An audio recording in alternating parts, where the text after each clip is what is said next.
사사기 오늘 두 번째 시간인데요. 여러분들의 교재 68페이지입니다.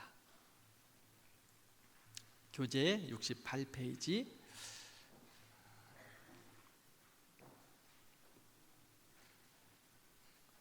죄의 악순환과 하나님의 구원에 대해서 함께 말씀을 나누도록 하겠습니다. 지난주에 마지막 죄의 악순환, 즉 이스라엘 백성들이 계속된 악순환의 그 삶을 살아갔다라고 말씀을 드렸죠. 범죄하면 하나님께서 징계하셨고, 또 징계하시면 힘드니까 하나님 앞에 간구했고요. 또 간구한 하나님의 백성들을 하나님께서 구원하셨어요. 또 구원하니까 또 살만하고 평화로우니까 또 죄짓고, 이렇게 범죄의 패턴들, 죄의 악순환의 모습들이 7번 일어난 것이 사사기의 모습을 볼 수 있습니다. 우리는 이게 이제 이러한 이스라엘 백성들의 죄의 악순환의 모습을 잘 알고 있으니까 어떻게 해야 된다고 그랬어요? 죄의 악순환의 고리를 끊어야 된다. 끊어야 된다. 또다시 죄짓고 또다시 징계받고 또다시 간구하고 구원받고 평화하는 이러한 죄의 악순환을 끊어내버려야 된다. 하나님의 사람으로 이번 주 목장 모임의 정체성을 가지고 하나님의 사람들처럼 축복하면서 살아가라. 그런 것이 우리의 모습이기를 바랍니다. 자, 이제 죄의 악순환의 좀 구체적인 모습을 살펴보도록 하겠습니다. 사사들은요, 그 당시에 정치적, 사회적, 또 군사적, 영적 모든 리더였습니다. 지금은 왕이 이 모든 것들을 왕이 정치적인 부분들을 감당하지만 그 당시에 사사들은 재판자, 또 영적인, 군사적인 모든 사회 전반의 리더였습니다. 가나안 진입 후 왕이 세워지기 전까지 중간 시대의 모든 것들을 다스린 사람들이 바로 사사였습니다. 우리가 대표적으로 알고 있는 온니엘, 예후, 그다음에 드보라, 기드온, 또 누구 있습니까? 삼손, 입다, 이 6명, 그다음에 가짜 사사라고 할 수 있는 아비멜렉, 이런 사사들의 통치가 있었어요. 그래서 이 사사들은 남부전쟁, 북부전쟁, 그 다음에 중부, 동부, 또 다시 북부, 서부, 이렇게 전쟁들을 통해서 한 7번의 악순환, 죄의 악순환의 고리 가운데 전쟁이 있었고요. 이러한 전쟁의 부분 가운데서 하나님께서 사사들을 세우셔서 이스라엘 백성들을 다시금 구원하여 주신 역사들을 볼 수 있습니다. 이러한 모습들이 계속해서 반복돼요. 사사기에는. 그래서 결국에는 반복되다가 이제 오늘 마지막 가운데 볼 텐데 영적 부패와 도덕적 부패까지 끊지 않으면, 이러한 죄의 악순환의 고리를 끊어내버리지 않으면 결국에는 파멸에 이르는 것들을 볼 수 있습니다. 자, 이제 첫 번째 사사, 남부 전쟁 가운데 있었던 사사들 온니엘, 에훗, 삼갈에 대해서 함께 좀 살펴보도록 하겠습니다. 온니엘은 우리가 잘 알다시피 갈렙의 조카였어요. 갈렙이 누군가 아시죠? 여호수아와 갈렙의 조카. 이스라엘이 이방 민족들하고 결혼하고 바알과 아세라 신들, 즉 가나안에서 온갖 잡신들을 다 함께 섬기고 살고 있어요. 세상의 즐거움, 세상의 문화, 세상의 향락, 그러면서 양다리 걸치면서 살고 있어요. 그렇게 하면서 또 하나님 섬긴다고 살아가고 있는 게 바로 이스라엘의 모습이었어요. 그래서 사사기를 보면 여호와 앞에서 죄를 지었다라고 성경은 이야기하고 있어요. 하나님 앞에서 그러한 모습을 하고 있는 거예요. 그러니까 이스라엘 백성들을 하나님께서 하나님이 메소포타미아 왕을 통해서 이스라엘을 징계하세요. 그래서 이제 범죄하니까 징계하셨어요. 8년 동안 종로로 타게 됩니다. 그때 하나님께서 이제 또 이스라엘 백성들이 막 살려달라고 부르짖으니까 결국은 누구를? 온니엘을 세우셔서 하나님께서 그 백성들을 구원하십니다. 온니엘이 그를 통하여 구원하시고 40년 동안 이스라엘에 평화를 주십니다. 온니엘. 그 다음 인물은 누구예요? 예훗. 이스라엘이 또 이제 온니엘을 통해서 하나님이 구원하여 주셔서 40년 동안 평화로우니까 또 어떻게 했을까요? 죄 짓는 거야. 살만하니까, 평안하니까, 좋다고 하니까 또 허튼 짓 하는 거예요. 그게 이스라엘 백성들의 모습이었어요. 근데 여러분, 꼭 그것을 이스라엘에게만 생각하지 말고 내 모습은 아닌가, 오늘 사사기를 보면서 꼭 점검하시기를 바라요. 내 모습은 아닌가, 우리나라의 모습은 아닌가 돌아보는 거예요. 그래서 그 모습 가운데 벗어나야 돼요. 온니엘을 통해서 하나님이 구원해 주셔서 한 40년 동안 평화로우니까 또 다시 하나님의 목전에 악을 행했다, 하나님 앞에서 죄를 지었다라고 이야기해요. 뻔히 하나님 앞에서 그렇게 하나님이 구원해 주셨음에도 불구하고, 평화롭게 해주셨음에도 불구하고 그 하나님 앞에서 죄를 진 거예요. 그래서 하나님이 죄를 또 징계하세요. 이스라엘이 18년 동안 에글론 왕에게 또 지배를 받습니다. 지배받으니까 어때요? 또 하나님께 부르짖어요. 하나님 살려주세요, 도와주세요. 그래서 모압 왕 에글론에게 그 곡식을 바치는데 에훗이 가는 거예요. 에훗은 어떤 사람이었어요? 사사 에훗은 왼손잡이라고 성경은 이야기합니다. 유대인들은요, 왼손을 그렇게 긍정적으로 생각하지 않아요. 예전에도 우리 어른들도 왼손, 자기 자녀들 왼손으로 글씨 쓰면 어떠셨어요? 막 왼손 글씨 못 쓰게 했잖아요. 근데 요즘은 왼손으로 쓰는 아이들, 외쪽 눈가 좌측 뇌가 발달한다고 또 요즘은 왼쪽 손을 사용하라고 또 막 권유하기도 하지만, 옛날 어른들은 왼손잡이 별로 안 좋아하셨잖아요. 이스라엘도 마찬가지였어요. 왼손을 좋게 생각하지 않아요. 부정적으로 봤어요. 근데 왜 에훗은 왼손잡이였어요? 성경을 보면 에훗이 왜 왼손잡이였을까라는 이야기들을 하고 있는데요, 오른손에 장애가 있었던 것 같다라고 신학학자들은 말을 하고 있습니다. 하나님이요, 에훗을요 장애인을 사사로 부르신 거예요. 그리고 기름 부으셨어요. 보통 이제 오른손잡이는 칼이 어디 있어요? 이렇게 꺼내야 되니까 왼손 쪽에 있었다고요. 왼쪽 왼발. 그런데 에훗은 왼손잡이 있으니까 칼이 어떻게 있어요? 오른쪽에 있는 거예요. 그래서 의심받지 않고 통과합니다. 에훗은 에글론 왕에게 비밀리 할 말이 있다고 해서 다락방에 가서 다 아무도 없는 상황 가운데 에글론 왕을 죽입니다. 하나님이 에글론 왕을 처치하고 이스라엘을 구원하시는데 누구를 사용하셨어요? 에훗을 사용하였습니다. 장애인을 사용하셨다는 거예요. 즉 하나님의 부르심 가운데는 자격 조건이 없어요. 하나님의 신이 임하였다라고 성경을 말하고 있습니다. 온니엘에게도 마찬가지였고요, 성령이 그에게 임했고요, 에훗도 마찬가지입니다. 하나님께서 성령으로 임하셨다. 하나님의 임재 가운데 있는 사람들이 하나님의 은혜 가운데 하나님의 일을 감당하는 겁니다. 신분이나 능력이나 자격 조건이 아니에요. 하나님의 은혜예요. 여러분, 우리가 하나님의 그 부르심 가운데서 하나님의 일을 감당하는 거는요, 그리고 하나님의 자녀로 살아가는 건요, 우리의 능력이 아니에요. 우리의 지식도 아니에요. 그냥 하나님의 은혜로 감당하는 거예요. 때로는 우리가 하나님 주의 몸된 교회에서 수고하고 선신하고 섬겨야 될 일인데, 목사님 저는 능력이 없어서. 능력 없는지 저도 알아요. 능력 없는 줄 안다고. 그런데 우리의 능력으로 하나님의 일을 감당한다 그러면 아마 이 자리에 있을 사람 아무도 없어요. 저도 마찬가지고요. 하나님의 은혜로 감당하는 거예요. 하나님의 지혜로, 하나님의 힘으로, 믿음으로 섬기면서 감당하는 거예요. 하나님이 에훗을 불러서 이스라엘 백성들을 구원하신 거 보세요. 그 당시엔 장애인들은요, 사람 취급도 하지 않았어요. 그런데 그를 불러서 이스라엘의 사사로 사용하셨어요. 그 다음은 누굽니까?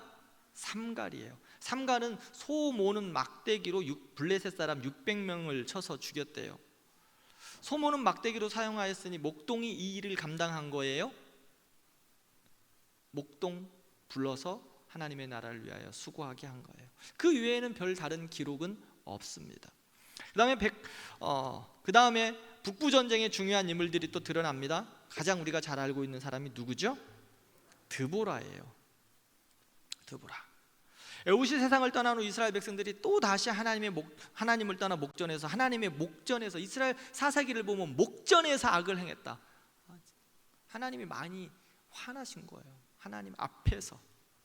그러자 하나님께서 가나안 왕 야빈이 철병거 900을 가지고 쳐들어와서 이스라엘 백성들이 220년 동안 고통당합니다. 이에 또 하나님께서 20년 동안 고통당하자 또 다시 반복하는 거죠. 하나님께 부르짖어요. 부르짖으니까 하나님께서 또 불쌍히 여기셔서 다시 구원합니다.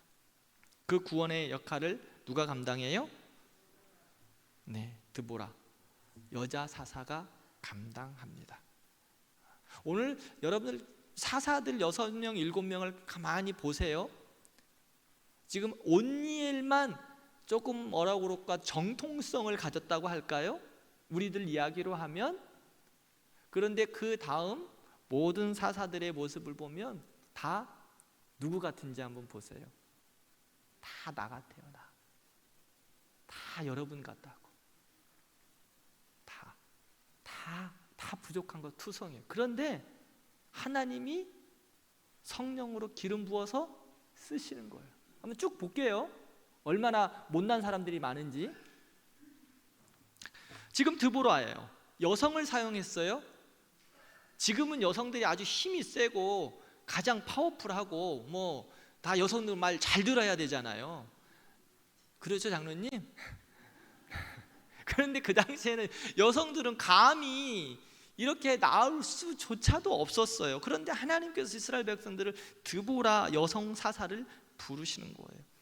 사람 숫자에 세지도 않은 여자들을 하나님께서 세우셨어요. 그건 또 여자이기 전에 아줌마였어요. 사사기 4장 4절을 보면 라피도스의 아내 드보라라고 말하고 있습니다. 뭐 지금이나 예나 보면 이제 오늘 또 드보라뿐만 아니라 여성이 또 나오는데 한번 볼게요. 아줌마들을 감당할 장수가 별로 없어요. 아저씨들은 다 어디 갔나 그럼? 있어요. 바락 아저씨. 그 아저씨가 뭐라고 하는지 아십니까? 드보라한테 가서, 역시 아줌마들이 더 센 것 같아. 바락 아저씨가 그 드보라 아줌마한테 가서, 다 당신이 같이 안 가면 나 전쟁에 안 나갈 거니까. 장군인데 말이에요. 같이 가자고 이야기해요. 그래서 드보라를 기어이 데리고 갑니다. 바락이 10,000명을 데리고 데볼산에 올라가 가지고 하나님이 전쟁을 하시는 거예요. 그런데 그때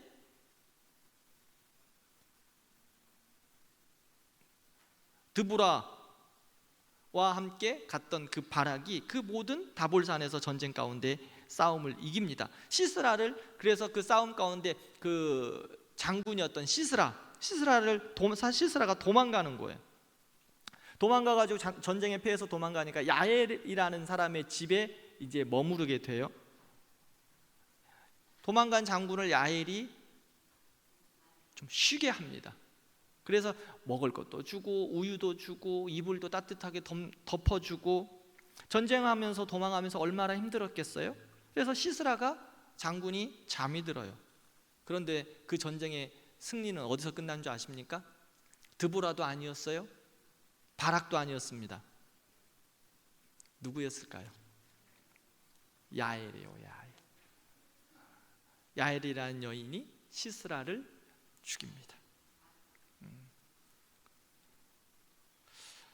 암흑기에서의 드보라의 스토리를 보면은요, 하나님이 여인을 쓰시는 거예요. 여인을 쓰시는 거. 드보라로 시작해서, 전쟁이 드보라로 시작해서 야엘로 끝납니다. 하나님이 여인들을 쓰셨어요. 그 다음 중부전쟁이 일어납니다. 중부전쟁엔 쓰셨던 하나님의 사람들은 기드온, 돌라, 야일이었어요. 사사기 6장 1절을 보면 이스라엘 자손이 여호와께 또 악을 행했다, 계속해서 반복이에요, 여러분. 그래서 미디안에 넘겨가지고 한 7년 동안 고통을 당해요.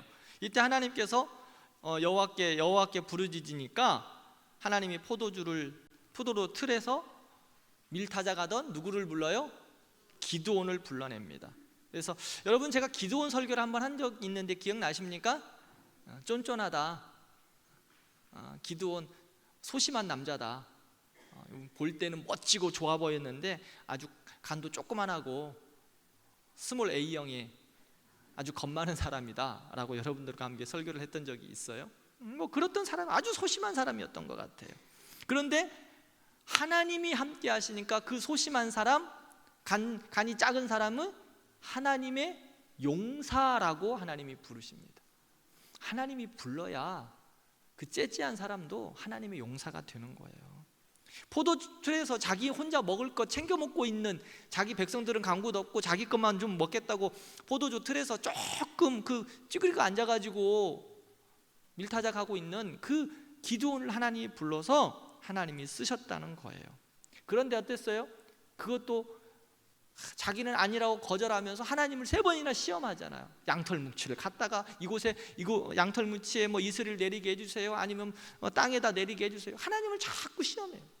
그럼에도 불구하고 하나님이 그를 불러 쓰셨다는 것입니다. 하나님은요, 우리의 모습과 성품과 우리의 모든 것들을 다 활용하세요. 하나님이 임재하시면 가능해요. 하나님이 역사하시면 가능한 겁니다. 전쟁도 어떻게 했어요? 전쟁도 기드온이 하지 않았어요. 하나님이 하셨죠? 어떻게 하셨죠? 어떻게 전쟁하셨어요? 그렇죠. 나팔과 횃불과 항아리, 소리 지르라고. 그러니까 지들끼리 싸우다가 끝났어요. 하나님 그냥 시키면 시킨 대로 하면 되는 거예요. 그런데 기드온은요, 사사기를 보면 끝이 좋지 않아요.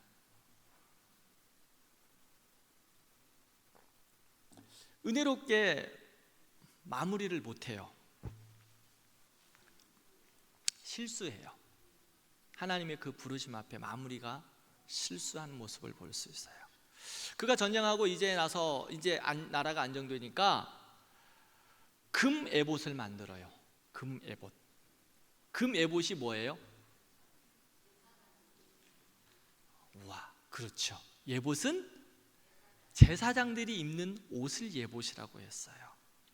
이 에봇은 옷이니까 뭘로 만들어야 돼요? 그냥 천으로 만들어야 돼요. 옷감으로 만들어야 돼요. 그런데 지금 뭘로 만들었어요? 금으로 만들었어요. 금으로 만들어가지고 그것을 우상화했고 자기의 성읍 오브라에 그것을 두었어요. 기드온이 왜 그것을 만들었는지 정확하게 이야기하지는 않습니다만, 기드온이 죽은 이후 이스라엘 백성들이 그것을 우상화했어요. 그것을 우상화했다고요. 그 다음에 또 그 기드온이 실수를 하나 더 했어요. 무슨 실수를 했을까? 사사였던 기드온이 수많은 첩을 두었어요. 그래서 아들이 70명이었대요.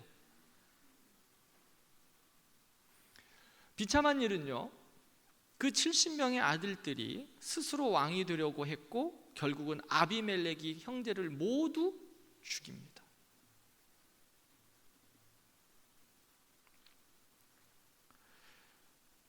아주 아픈 일이에요.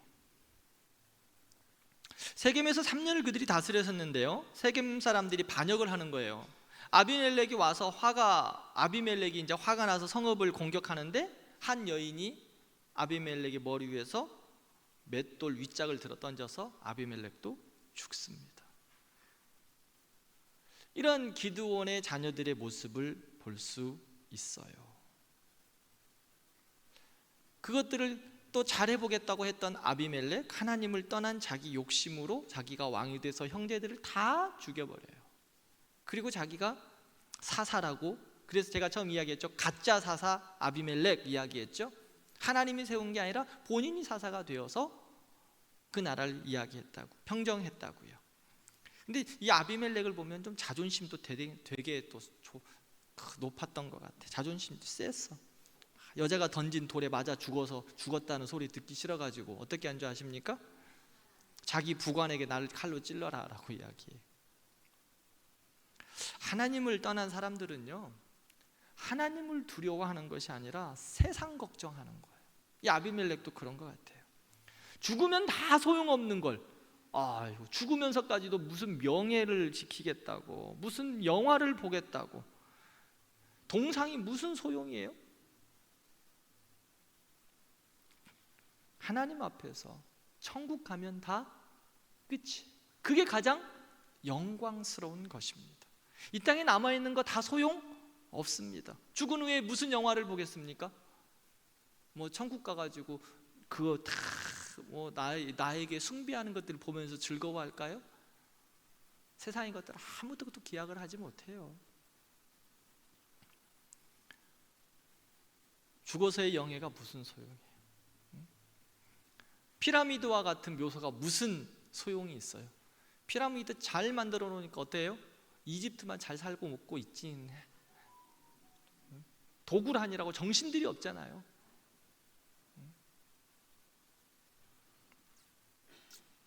누가복음 12장 20절 보면 우리가 하나님 앞에서 마지막을 어떻게 해야 될 건가에 대한 부분들을 참 잘 말씀해 주고 있어요. 누가복음 12장 20절 보면 하나님은 이르시되 어리석은 자여, 오늘 밤에 내 영혼을 도로 찾으리니 그러면 내가 준비한 것이 누구의 것이 되겠느냐. 기드온과 아비멜렉 보세요. 기드온이 금 에봇 하나 남겨뒀어요. 그죠? 금 에봇. 무언가 아마 기념하려고 남겨두었던 것 같아요. 그런데 도리어 자식들이 그것을 우상화해서 죄악의 근원이 되었어요. 어떻게 되었습니까? 죽도록 싸웁니다. 뭔가 좋은 것 남겨주었는데 죽도록 싸워요. 사랑하는 성도 여러분, 여러분들의 자녀들 세대 가운데 무엇을 남겨줘야 될까요? 하나님의 사람으로 믿음을 남겨주세요. 금 애복 같은 거 남겨주지 마세요. 죽도록 싸우다가 끝장난다니까. 죽도록 싸워요. 그리고 살아있을 때 그 부모들한테 또한 잘하세요. 죽어서 잘하겠다? 아이고, 다 거짓말이에요. 그 죽어서 잘해봤자 아무 소용도 없어. 제사상 많이 차려봤자 무슨 소용이 있어? 먹기나 해요?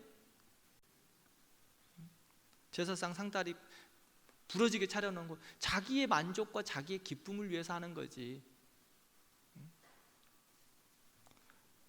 하나님 앞에서 자녀들에게 그러므로 우리가 무엇을 남겨줘야 될까? 나 죽을 때 제사상 많이 차려주라고 뭐 수백억 수천억 남겨주시겠습니까? 아무 소용없다고. 싸운다고. 죽도록 싸운다고. 금 애봇 하나 남겨줘서 우상화 시켜놨더니 죽도록 싸워. 자식들이 다 죽었어요. 하나님 앞에서 우리가 마무리를 어떻게 해야 될 건가에 대한 중요한 또한 가르침이 기드온에게도 있는 것 같아요. 그 이후로 또한 타락과 방황을 계속하게 돼요. 이사갈 출신 사사 돌라가 일어나서 그들을 구원합니다. 그 다음은 22년간 길로 동편 지파의 사사로 섬긴 야일이 드러나서 또 야일이 그 나라를 섬깁니다. 또 이제 동부 전쟁 이야기를 한번 해볼게요. 사사가 누구였나? 입다예요. 입다. 이스라엘의 가나안뿐 아니라 그 주위 나라의 신들까지도 섬겼어요. 이스라엘이 이제 뭐 거의 끝 마무리까지 거의 다 온 것 같아요. 쉬운 말로 그냥 막 가고 있어요. 하나님이 심판하셔서 암몬으로 하여금 18년 동안 괴롭힘을 당하게 해요. 그때 하나님께서 입다를 사사로 부르십니다.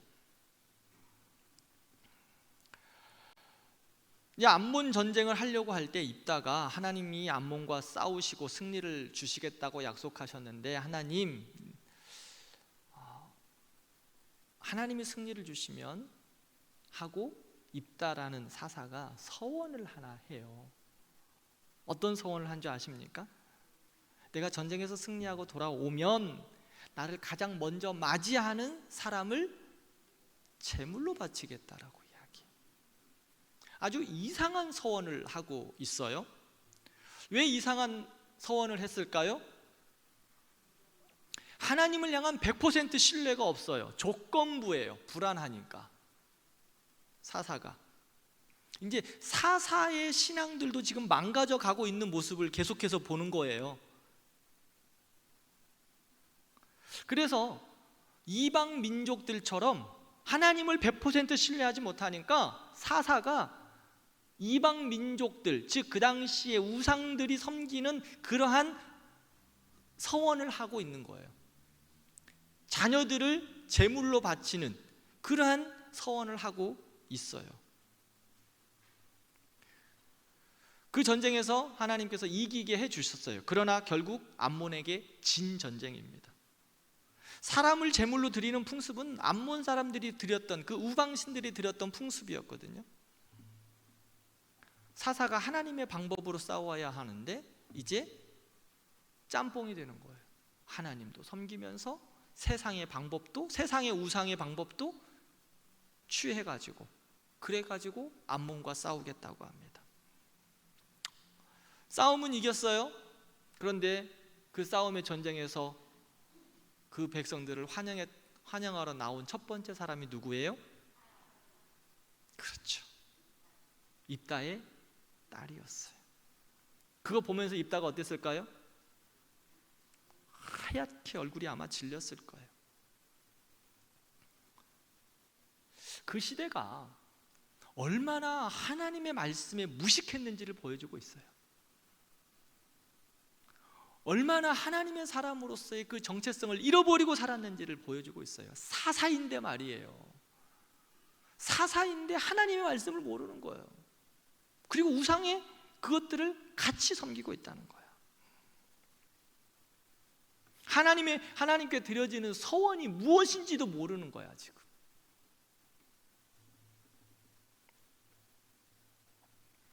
사사가 되려면, 지도자가 되려면 말씀을 알아야 되고, 하나님에 대해서 분명하게 알아야 되고, 성령의 기름 부으심이 있고, 그것에 목이 칼이 들어와도 지키면서 살아가야 되는 거예요. 그런데 이제 이스라엘은 차츰차츰 무너져 갑니다. 그리고 북부전쟁이 나옵니다. 입산, 엘론, 압돈이 나와요. 그런데 이제 제가 무너져 간다는 것을 말씀을 드렸죠. 입산, 엘론, 압돈, 이 사람들에 대한 내용이 뭐가 있을까요? 입산은요, 베들레헴을 다스렸는데 한 거라는 건 아무것도 없어요.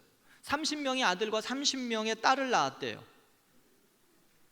사사기를 보면 사사 입산에 대한 이력서예요. 그런데 30명의 아들 낳고 30명의 딸 낳았어요. 대단하죠? 그런데 그 30명의 아들과 30명의 딸, 또 거기가 중요해. 시집장가 잘 보냈어요. 그래서 성경을 보면 누구에게 시집장가 보낸 줄 아십니까? 이방인들에게 시집장가 보냈대요. 하나님이 부르신 사사가, 하나님의 사람이 아들 딸 낳고 잘 살았는데 시집장가 보낸 것도 이방인들하고 한 명도 빼놓지 않고, 그것도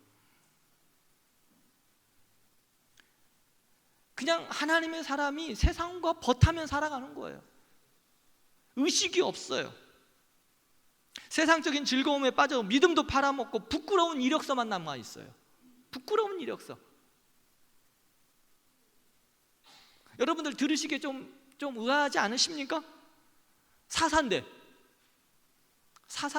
뭔가 좀 그래도 기드온처럼 조금 그런 거라도 좀 기록돼야 되지 않을까요? 입다처럼 뭔가 조금 잘못되었어도 양다리 걸치고 있지만 그래도 조건부 서원은 하지만 좀 그런 뭔가라도 있어야 되는 거 아니에요? 이제 그런 것도 쓸 게 없어. 그냥 아들 딸 30 잘 낳고 잘 살았다, 그리고 시집장가 보냈는데 다 이방인에게 보냈다, 끝. 이게 입산의 이야기예요. 하나님의 부르심을 받은 하나님의 사람, 즉 리더였고 지도자였는데 그의 이력서가, 하나님을 향한 이력서가 부끄러운 이력으로만 가득 채워져 있어요. 더 있다 그러니까 쓸 말이 없는 거야. 성경도 하나님이 성령으로 써야 되는데 쓸 말이 없어. 자, 우리는 어때요? 여러분들 하나님 앞에서 어떤 이력서 쓰고 계십니까? 하나님 앞에서 이력서 잘 쓰고 계세요? 하나님이 여러분들 이력서 쫙 보실 때 뭐라고 쓰였을까? 내 이력서에는 내 이력서는 뭐라고 쓰였을까? 내 이력서는 이쌈처럼 그런 이력서가 아닐까? 잘 먹고 잘 살다가 지 혼자 니나노 하다가 끝났다?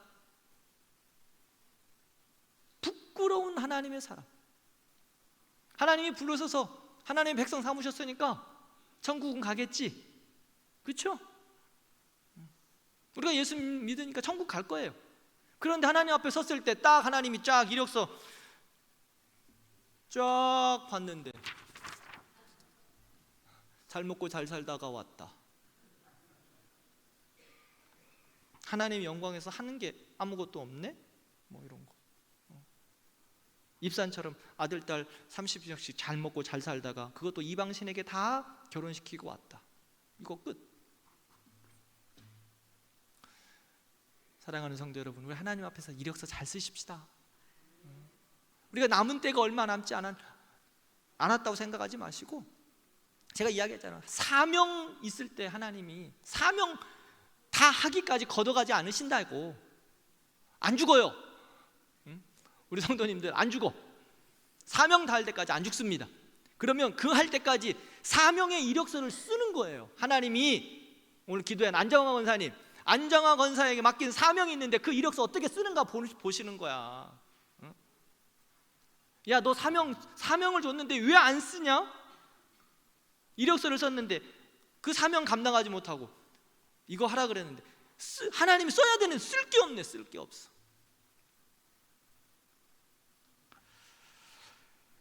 서부전쟁 나옵니다. 이제 마지막 누가 등장해요? 사사기에 이제 거의 아까 제가 그랬잖아요. 사사들이 다 망가졌어요. 이제 지도자들까지 망가졌으면 거의 끝이 온 거죠. 마지막 누구예요? 삼손 나와요. 이스라엘 자손이 여호와의 또 목전에 악을 행하여 그들이 40년 동안 블레셋의 지배 아래 들어갑니다. 하나님이 이스라엘 고라시라고 불러선 사사가 바로 삼손입니다. 삼손은요, 태어나기 전에 천사에게 고지를 받았어요. 즉 나실인이었다라고 말합니다. 나실인. 여러분들 나실인에 대해서 여러분들의 교재에 72페이지에 있죠? 나실인은 이런 사람이었어요. 그리고 이렇게 행해야 했어요. 즉 구별돼야 됐어요. 성결해야 했어요. 그게 바로 나실인이었습니다. 독주를 가까이 하지 않고 또 몸을 깨끗이 해야 했어요. 그러나 삼손은 욕망을 다스리지 못합니다. 나스린으로 이방 여인과 결혼하고요, 금지된 십체들을 만지고요, 매춘부에게 몸을 더럽혔어요. 성경적으로 보면 아주 부정적인 모델이에요. 자, 삼손이라는 이름이 무슨 뜻이에요? 제가 삼손도 한번 여러분들에게 말씀 나눈 적이 있는데 태양이라는 뜻이에요. 태양. 근데 자, 삼손이라고 우리 여러분들 가정의 자녀들에게 삼손이라고 이름 짓는 사람 봤어요? 삼손. 제가 삼손이라고 딱 찾아보니까 그 몇 가의 회사가 있기는 해요. 그 어떤 회사인가 봤더니 철 만드는 회사 이런 거예요. 그다음에 가방, 우리가 잘 아는 것 중에 가방, 샘소나이트, 튼튼하다고 이런 것. 그런데요, 삼손의 실패는 하나님의 주신 그 능력들을 잘 활용하지 않고 소홀히 여겨요. 여러분들에게 주신 하나님의 은혜와 은사들, 하나님이 주신 것들을 잘 활용하지 못하면 산솜처럼 된다고. 즉 우리에게 주신 게 뭐가 있어요? 건강, 다 마찬가지예요. 건강, 물질, 자녀, 가정, 교회, 하나님의 말씀대로 하나님의 은혜대로 사용하지 못하면 다 삼손처럼 무너져요. 바르게 사용하지 못하면. 하나님이 은혜로 주신 게 우리에게 얼마나 많아요? 바르게 사용하지 못하면 삼손처럼 돼요. 삼손에게 하나님이 주신 은혜의 가장 큰 것이 뭐였어요? 힘, 튼튼함이었어요. 사람이요, 아무리 싸움을 잘해도 10명을 감당하기 쉽지 않아요. 뭐 영화를 보면 막 1대 한 10, 20도 싸우기도 하죠. 그다음에 뭐 옛날 장군들 보면 어떻게 이렇게 그 화살들을 잘 피해가는지, 그렇죠? 요즘 영화들 보면 총도 피하잖아, 총알도. 다 거짓말이지. 근데 10명을 아무리 건장한 사람이라도 10명을 그 애들 말로 다구리를 하면 한꺼번에 다구리를 하면 한 명이 감당하기가 어려워요. 아무리 잘해도 뭐 한 10명, 20명을 할 수 있을는지요? 그런데요, 삼손은 몇 명하고 싸웠어요? 일당 1000명이에요. 1000명. 나귀떡 하나로, 나귀 턱뼈 하나 들고 일당 1000이에요. 1000. 일당 100도 아니야. 그런데 삼손의 힘의 비결이 뭐예요? 누구로부터 왔어요? 하나님으로부터. 나실인이기 때문에 하나님으로부터 받은 능력이에요. 그러면 그것을 누구를 위해 사용하는 거예요? 하나님의 영광을 위해서, 그의 나라를 위해서, 맡겨진 사명을 위해서 활용하라고 주신 거예요. 그런데 지금 삼손은 어디 가서 사용하고 있어요? 이방 여인 매춘부 얻으려고 그 힘을 다 사용하고 있어요. 결국에는 누구의 품에 가서 안겨서? 드릴라라고 하는 그 여인의 품에 안겨 있어요. 하나님의 영광을 위해서 하나님을 위하여 사용되어야 될 하나님의 사람이 드릴라의 품에 안겨 있다고. 그의 힘도 드릴라 품에 있고 능력도 드릴라 품에 있어요. 바보 천치. 드릴라가 몇 번이나 물어요? 그거를 4번씩이나 물어요. 그 정도면 아무리 예뻐도 나와야 되는 거 아닌가? 얼마나 예뻤을까? 네, 천국 가서 드릴라는 천국이 없겠구나. 얼마나 예뻤을까? 얼마나 예쁘면 이 삼손이 이렇게 정신을 못 차렸을까? 그런데 결국에는요, 다 뺏겨요. 하나님의 사람이 하나님의 영광을 위해서 사용하지 못하면 다 뺏긴다고. 다 뺏겨요. 힘도 뺏기고 능력도 뺏기고 결국은 더 처참하게 돼요. 눈도 뽑혀요. 그리고 뭐 하게 돼요? 뭐 해요? 그가 뭐 합니까? 연자맷돌도 올리다 블레셋의 놀잇감이 되어버렸어요. 너 이거 한번 해봐라. 너 이거 한번 해봐라. 놀잇감이야, 놀잇감. 인간 놀잇감, 장난감 되어버렸어요. 하나님의 사람이 비웃음의 대상이 되어버렸다고. 사랑하는 성도 여러분, 하나님의 사람들이요, 하나님의 사람처럼 살아가지 않으면 세상이 좋아할 것 같죠?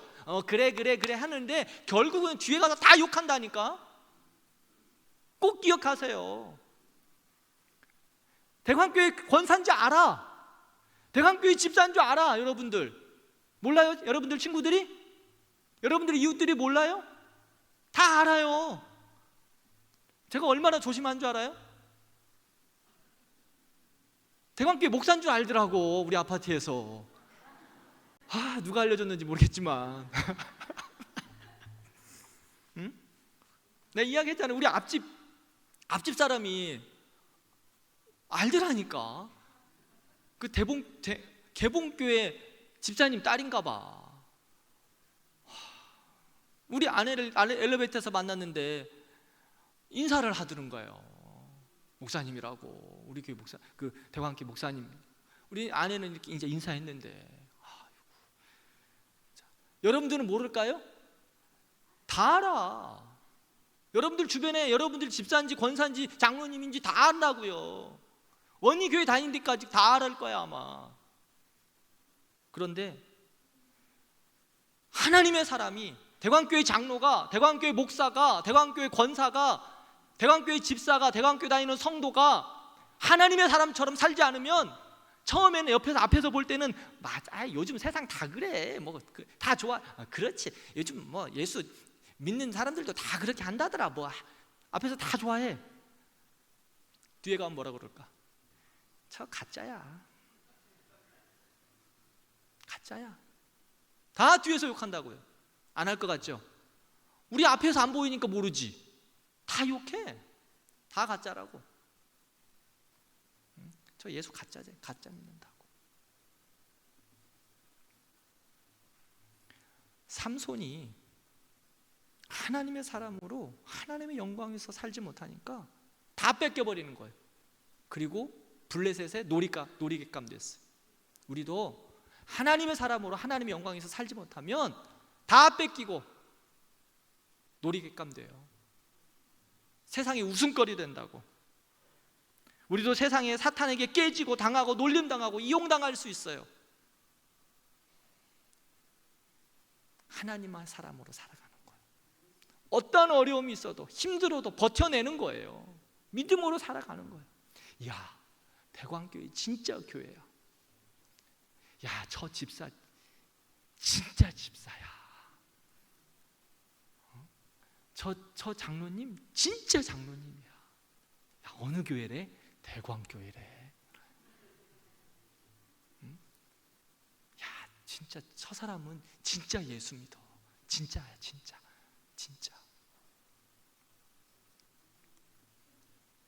대광교회 성도들은 다 진짜죠? 아멘이라도 크게 좀 해줘요, 좀. 진짜. 네? 네? 대광교회 성도들은 다 진짜예요. 하나님 앞에서 다 진짜예요. 자, 73페이지 마지막 보겠습니다. 가나안 사람들처럼 죄를 짓는 이스라엘. 이제 사사들도 다 무너졌어요. 다 무너졌어요. 이스라엘 백성들이 소망이 없어요. 그러다 보니까 영적으로, 도덕적으로, 종교적으로 다 타락해지기 시작합니다. 얼마나 악한 삶을 살았는지 대표적으로 두 가지를 보여주고 있어요. 17장부터. 첫 번째는 이스라엘의 종교적인 부패입니다. 어떻게 이런 일이 일어났는지 모르겠어요. 죄에 빠지면 어디까지 가는 것인가? 죄로 인하여서 사람들이 무너지면 어디까지 갈 수 있는가를 단적으로 보여주는 모습이에요. 에브라임 산지에 미가라는 사람이 있었어요. 그런데 그 사람이 어머니의 돈을 훔쳤어요. 근데 어머니가 자신의 아들이 돈을 훔친지도 모르고 저주를 해요. 저주를. 근데 미가가 이 어머니의 저주를 듣고 자기가 훔쳐갔다고 고백해요. 이제 저주받을까 무서워가지고. 근데 이제 이 저주를 했기 때문에 이 저주에 대한 것들을 풀어주기 위해서 어머니가 미가를 위해서 무엇을 만들어요? 신상을 만들어. 자기 집에다가 이제 신상을 만드는 거예요. 우상을 만드는 거예요. 이게 우상이 가는 곳마다 애들 말대로 천지빛깔이야. 뭔가 조금 부족하면 우상 만들고, 하나님을 위해서 하나님을 예배하지 않고 이제 자신을 위해서 뭔가 자신을 위한 우상들을 자꾸 만드는 거예요. 자기 자식을 위해서 우상을 만들어요. 근데 우상을 섬기기 위해서 누군가를 또 우상을 섬기는 제사장을 찾아야 될 거 아니야.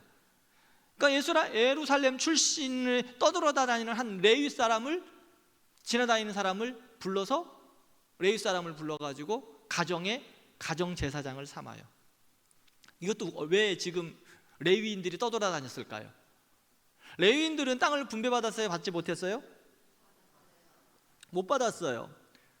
그런데 레위인들은 땅을 분배받지 못하고 많은 그 12지파가 하나님 앞에 예배하면서 드려지는 그러한 물질들, 것으로 레위 지파들은 살았어요. 그래서 땅을 분배받지 않았어요. 하나님을 섬기도록 48성읍마다 흩어져서 영적인 주도권을 가졌는데 이제 이스라엘이 하나님을 예배하지 않아요. 그러니까 먹고 살 게 있어, 없어? 없어요. 하나님을 섬기지를 못해요. 더 섬기기 위한 사명을 감당하지 못해요. 그러니까 이게 죄의 악순환이에요. 백성들도 무너지고 영적 지도자들도 무너지고 계속해서 악순환, 영적인 파탄이 일어나는 거예요. 레위 지파는 분배된 땅이 없으니 먹고 살려고 떠돌아다니고, 또 하나님을 섬겨야 할 하나님의 백성들은 하나님을 섬기지도 않고, 이런 모습을 사사기 17장 이후에 보여주고 있어요. 또한 이제 도덕적 부패의 모습을 하나 좀 볼까요? 에브라임 산지에 도덕적 부패 이야기하기 전에 그런 이제 미가가 신상을 만들어 가지고 했잖아요. 근데 또 이런 신상들을 또 자기들끼리 또 빼서 싸워. 이 신상이 좋은 것 같다, 저 신상이 좋은 것 같다.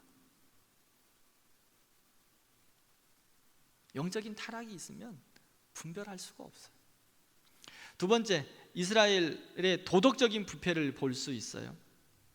에브라임 산지에 사는 어떤 레위인이 베들레헴에서 첩을 얻었어요. 또 이것도 얼마나 영적인 부패가 있었느냐면 레위인, 영적인 지도자인 레위인이 첩을 얻었대요. 얼마나 암묵적인 시대에 살고 있는지 모르겠어요. 그런데 그 여인이 또 도망갔네, 첩이.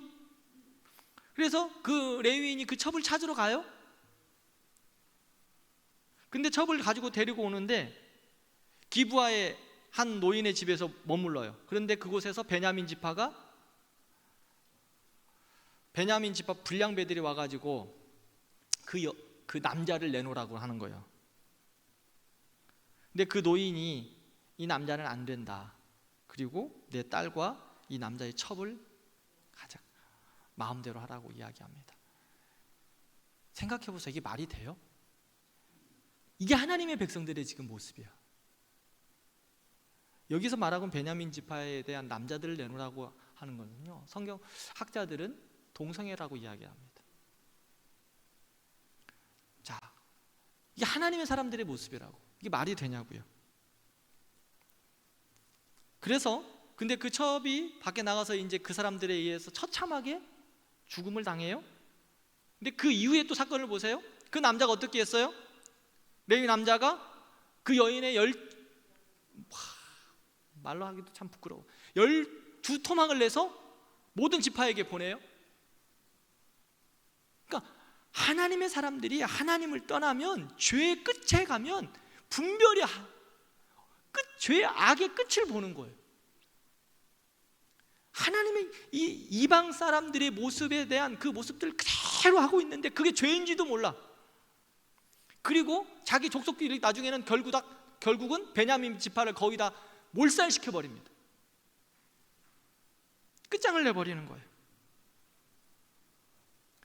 도덕적으로, 영적으로 끝을 가는 거예요. 자, 말씀을 맺겠습니다. 하나님의 사람들이요, 다시 한번 말씀드려요, 하나님의 사람들이 하나님의 사람의 그 정체성을 지키지 못하면 이렇게 타락하는 거예요. 우리 대광교회는 하나님의 사람들의 그 영광이 충만하기를 바랍니다. 사사기의 끝은 우리가 잘 알고 있죠. 하나님의 말씀을 버리니까 각자 소견에 좋은 대로 행하였더라. 우리는 우리의 소견대로 좋은 대로 행하는 것이 아니라 누구의 말씀대로 살아가는 겁니까? 하나님의 말씀대로, 하나님 말씀대로 살아가는 거예요. 그런데 이런 영적 암흑 가운데 하나님께서 한 줄기의 또 빛을 비춰주십니다. 그게 하나님이 우리를 향한 사랑이에요. 하나님께서 한 줄기의 빛, 이제 소망의 빛을 주시기 위해서 하나님의 사람 룻을 보여주십니다. 같이 기도하십시다. 우리가 사사기에 참 어려운 모습을 오늘 봤는데, 하나님, 우리가 하나님의 사람들로 어떻게 살아가야 될 것인지, 이 사사기의 시대가 우리의 모습과 별반 다를 바가 없는 이 시대에 살고 있는데, 하나님, 이 시대 가운데 우리가 하나님의 사람으로, 하나님의 자녀로 든든히 서게 해주십시오. 우리도 세상과 양다리 걸치는 것이 아니라 하나님의 사람으로, 힘들어도 눈물 나도 지치고 어려워도 하나님의 사람으로 살게 해주옵소서. 같이 기도하겠습니다.